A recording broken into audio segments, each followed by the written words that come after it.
Well, welcome to More to the Story with Molly White. And what we're here to educate you on what you need to know about abortion. I am your host, Molly White, and I'm so glad you joined me again today for another great episode of More to the Story. Now, I do want to give a shout out to our show sponsor, Dr. Stephen Hotze with the Hotze Health and Wellness Center. If you want to stay well, especially during this flu season, then I would encourage you either contact Hotze Health and Wellness Center, online or whatever, and see what they offer to help you stay healthy and well all the time. So, but I would like to now just encourage you, give you an opportunity to sponsor More to the Story with Molly White.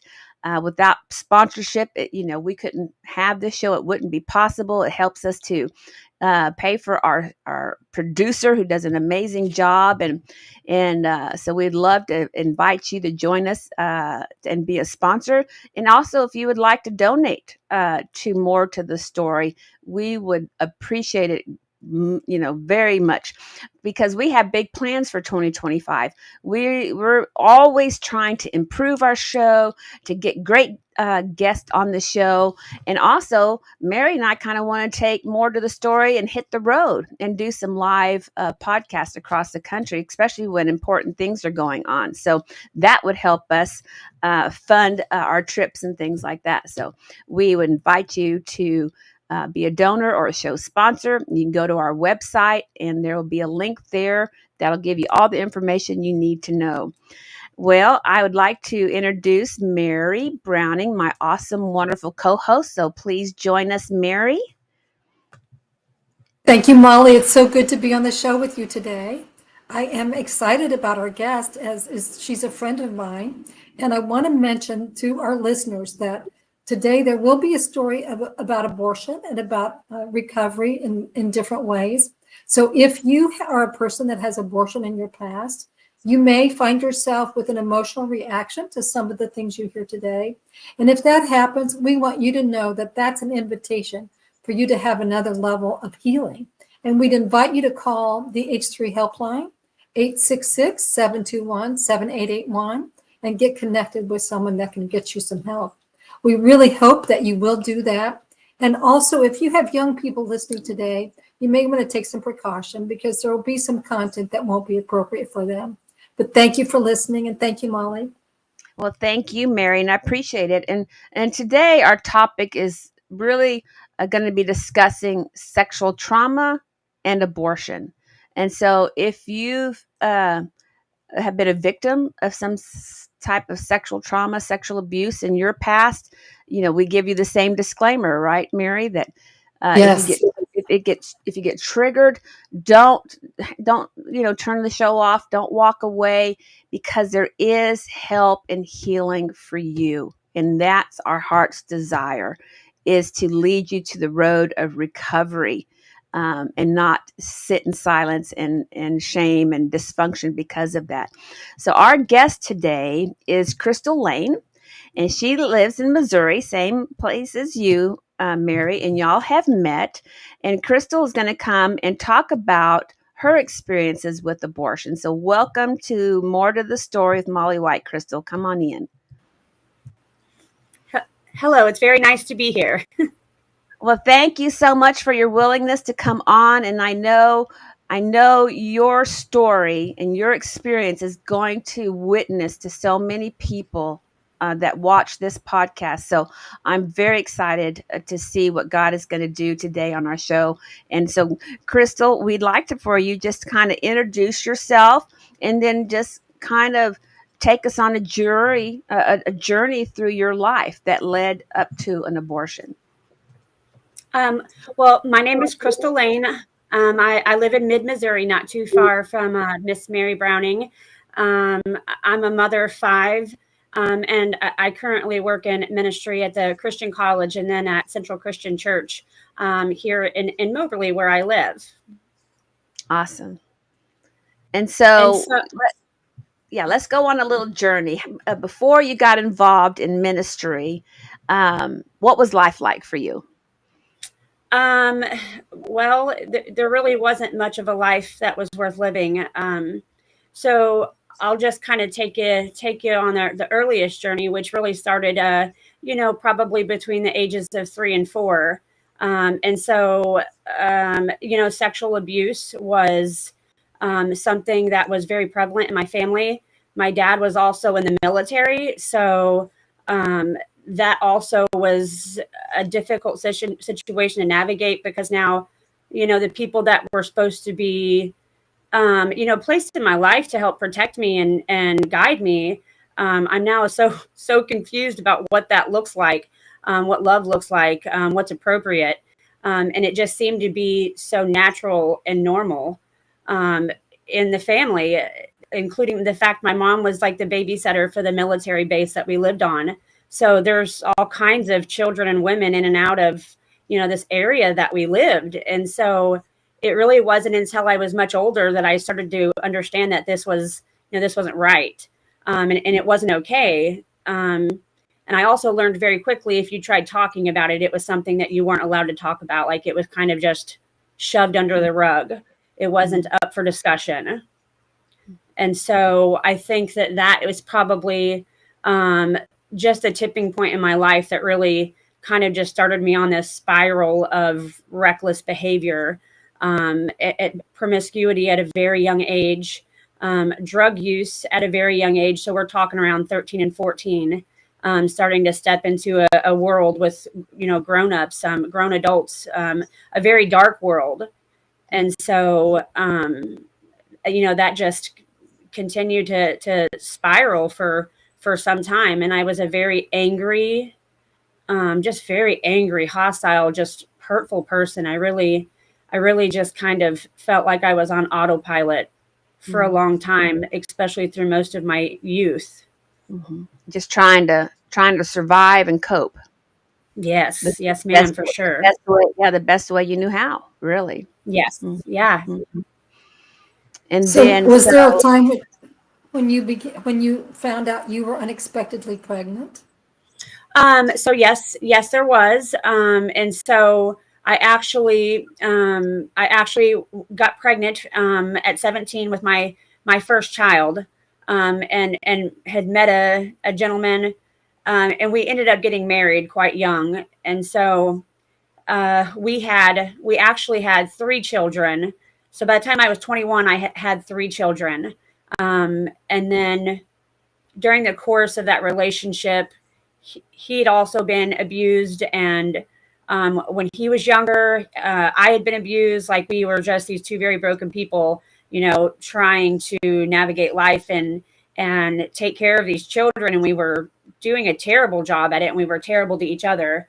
But in between there, the violence and the brokenness and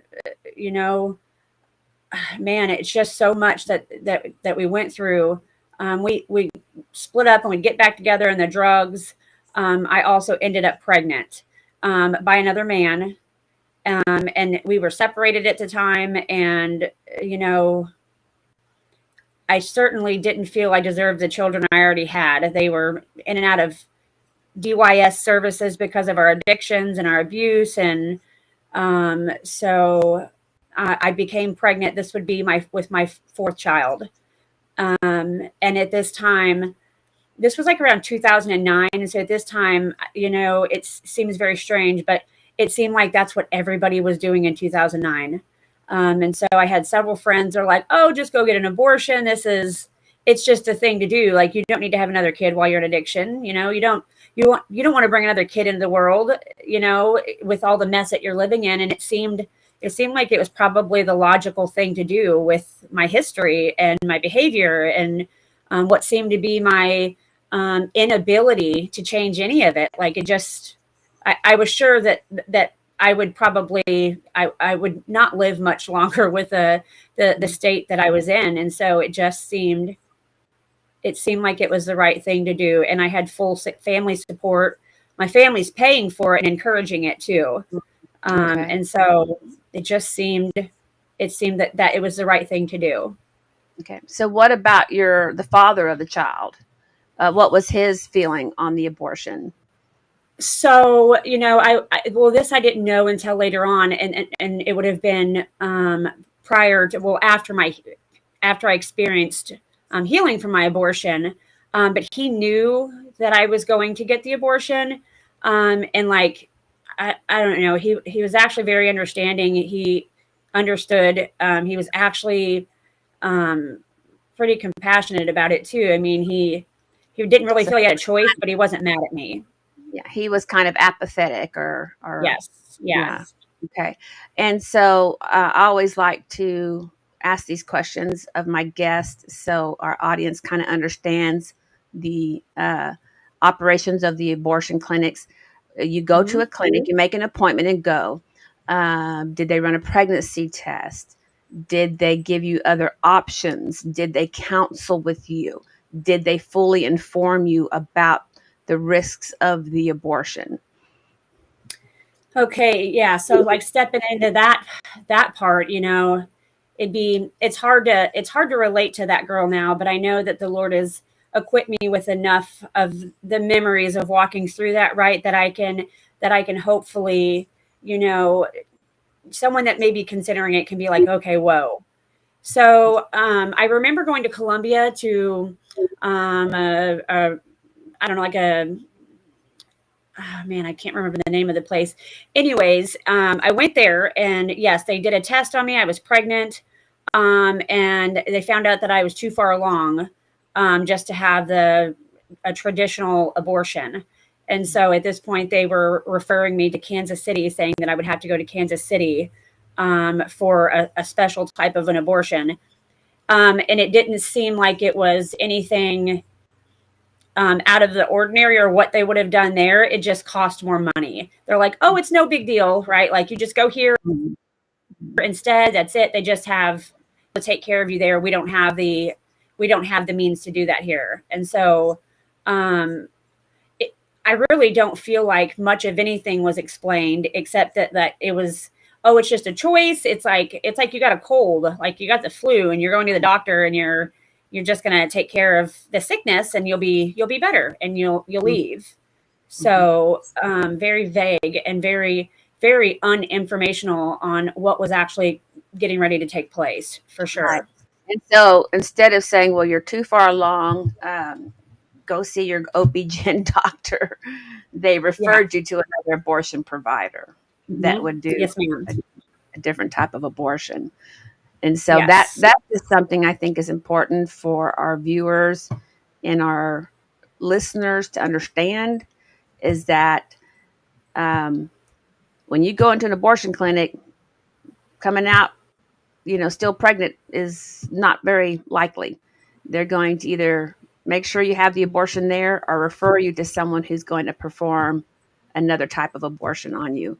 And you're not going to get full disclosure. I just always feel it's important, and that's the meaning and the reason why we have more to the story, because you only get part of the information when you go Hmm. into an abortion clinic, or the abortion industry is only going to tell you what they want you to know. They're not going to Hmm. tell you more to that story or the rest of that story. And I just feel it's important for us to go there for a minute. But let's go move along. And so you go to Kansas and Um,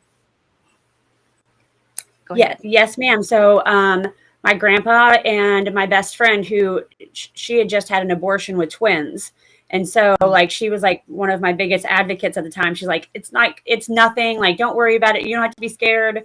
And so yeah, so we took the trip up there. We pull up to this property. We go in. Um,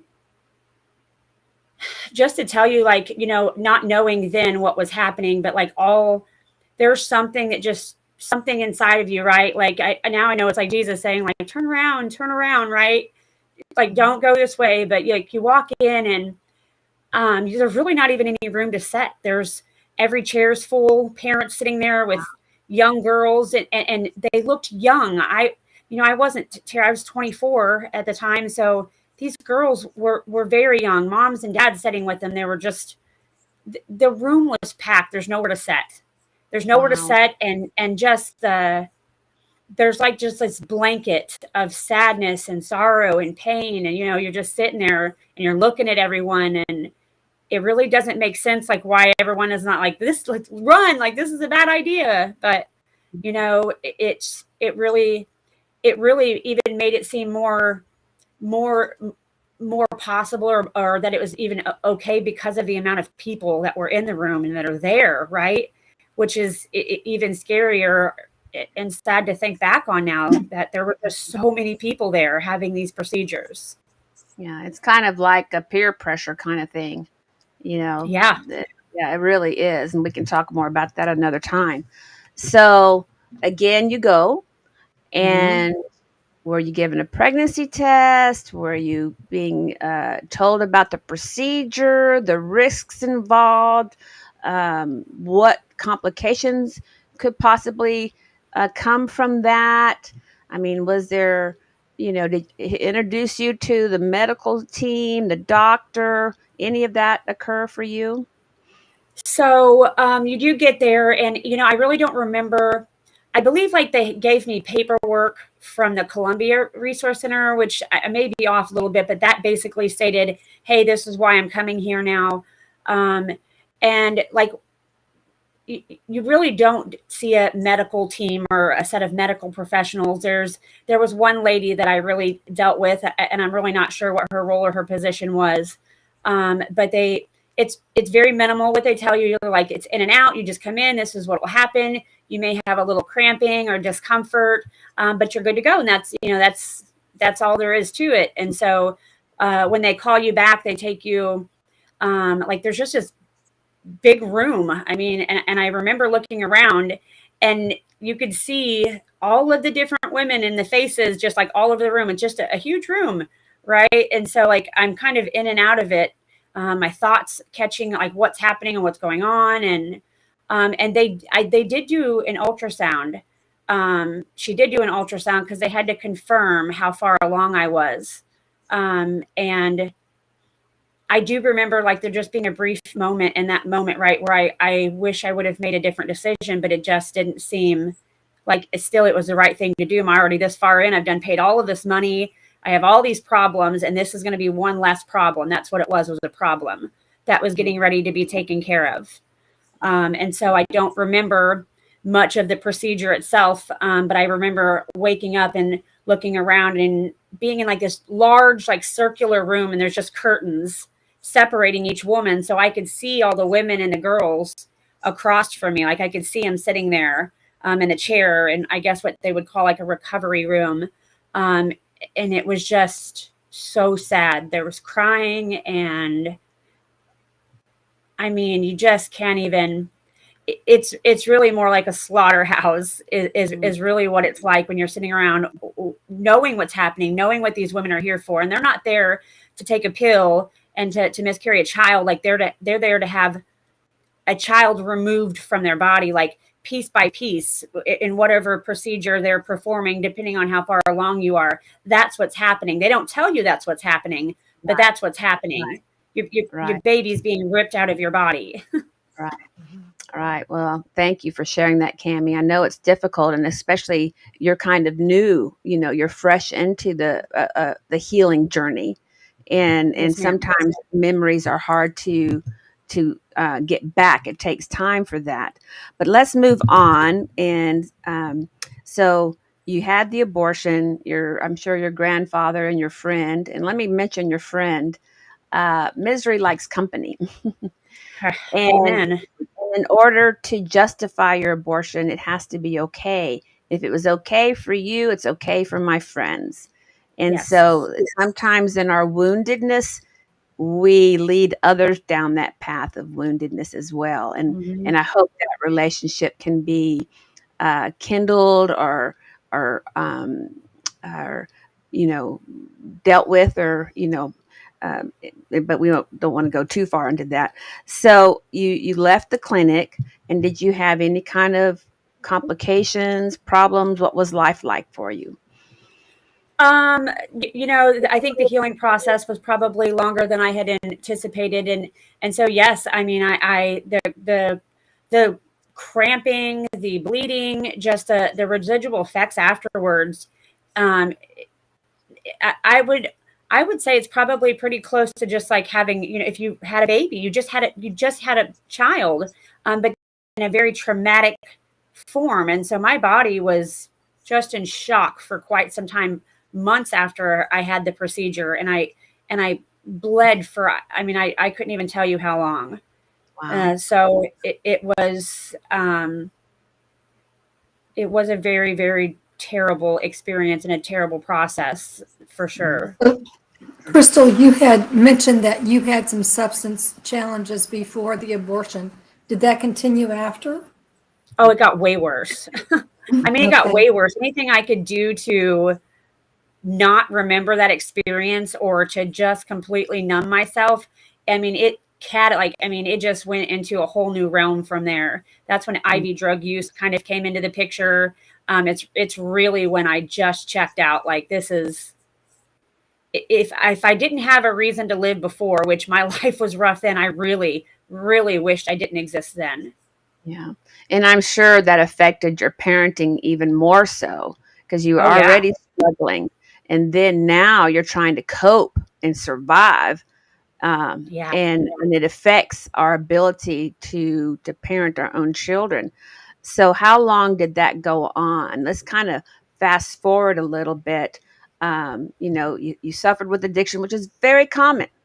It's so Mm-hmm. common that after an abortion, I've heard testimonies of women, you girls going through school, straight A students, and then pressure to having an abortion and becoming addicts and Mm-hmm. losing everything, almost losing their life. So it's so common. And if that's your experience out there, if you're listening to this program and that's your experience, I know Crystal and myself and Mary, we care about you.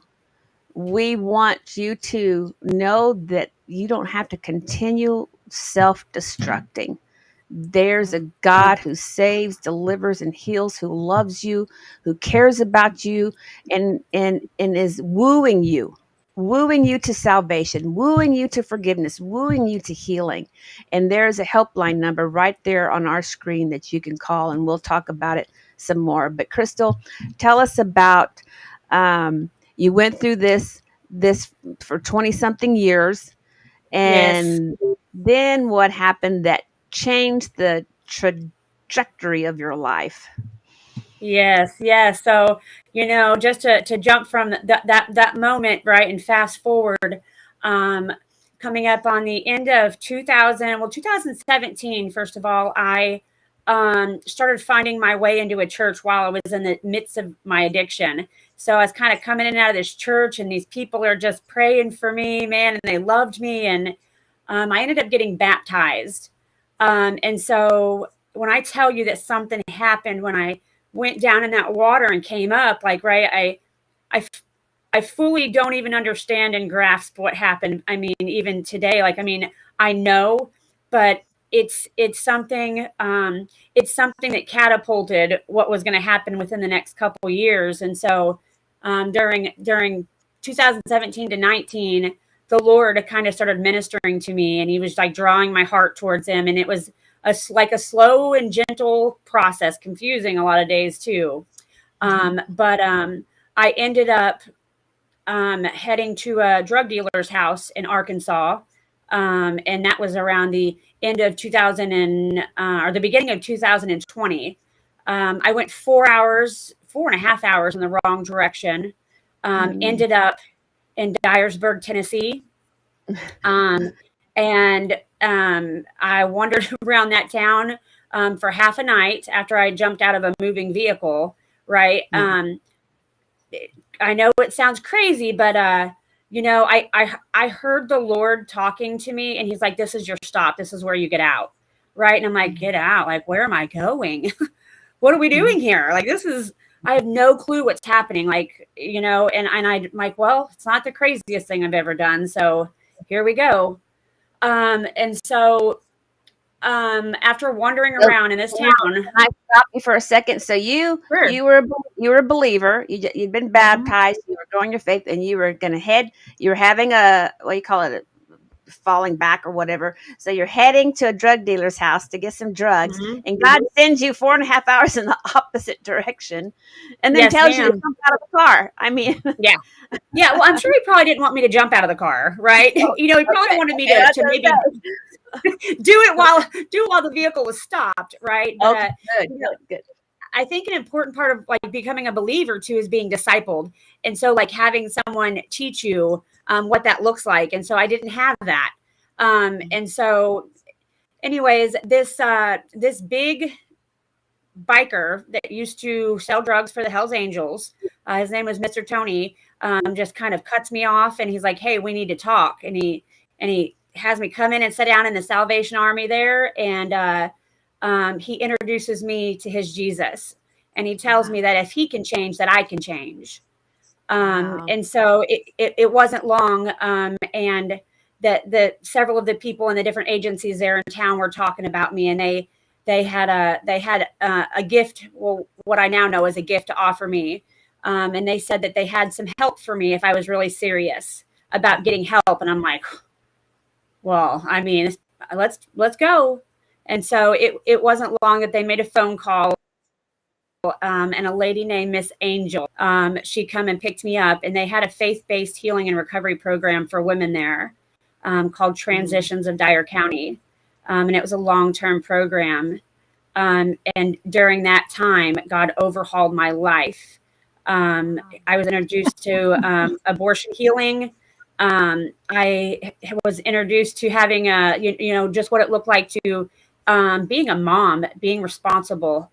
Just they helped me put my life back together, and today I have custody of all 5 of my children, and I can sit here and talk about what once was the thing that was destroying me, and I get to help other women and men and children, out of that pit that I once thought was a desperate, desolate place that I would never return from.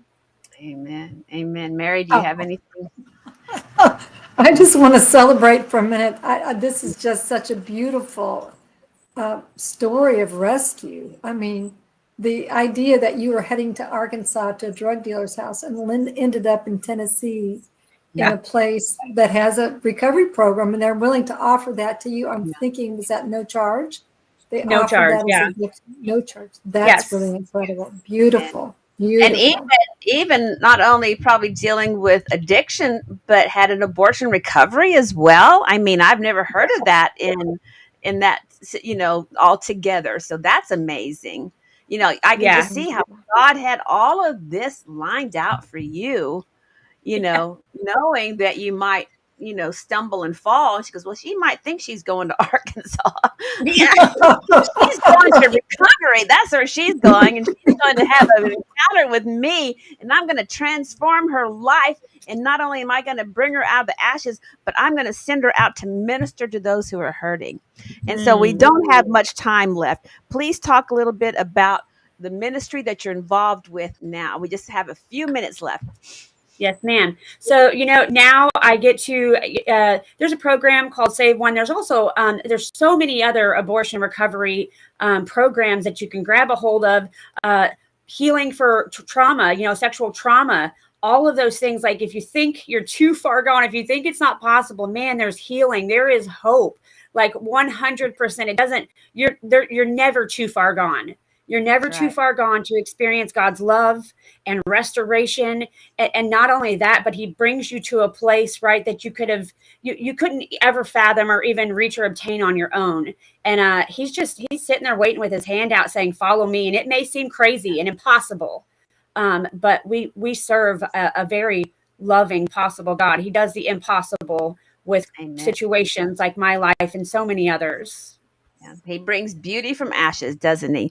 Well, we have just a couple minutes. I want to ask you, there is a woman out there, Crystal, who's sucked in and listening to this podcast. She can relate to you in so many ways. How would you encourage her like you just did? But I want you to speak to her personally. What would you say to her? I would say to her, just take that step. I would say take that step. Whatever wall or barrier is keeping you silent and keeping you, ashamed and shoving that under the rug. It's just time to step out. It's really one of the scariest, hardest things you'll do. But just step out. Just make that phone call, right? Just decide. You know what? Today's the day. I'm done holding on to this, and you just